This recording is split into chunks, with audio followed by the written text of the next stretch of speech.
So by their nature, airports are globally connected, and we think that it's important also to add that layer of local connectivity.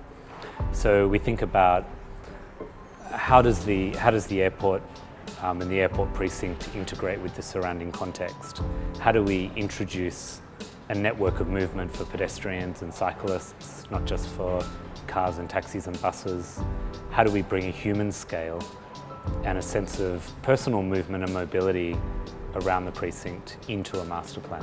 The benefit of an urban design approach is that we bring together the many different dimensions of a project, from the large scale to the more detailed scale.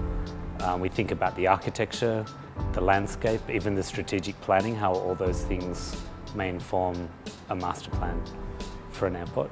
Obviously for years airports have been designing terminals, car parks and all sorts of other infrastructure, but they've paid probably relatively little attention to the spaces and the environment in between those elements. Generally it's making airports more accessible to people. It's separation of people from vehicles.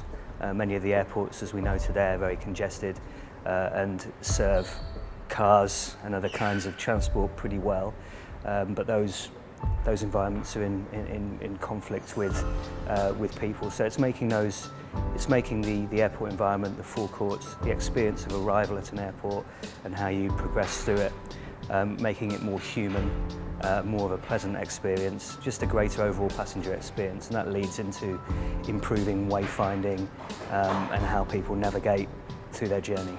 I think often airports have grown in a very piecemeal fashion, so over time, as transport needs develop and change, I think now there's an emerging trend towards more integrated master planning, so thinking about the long-term future of airports, understanding how travel habits and technologies may affect the way airports function in the future, and then having a longer-term vision within which short-term decisions can be made and projects can be implemented.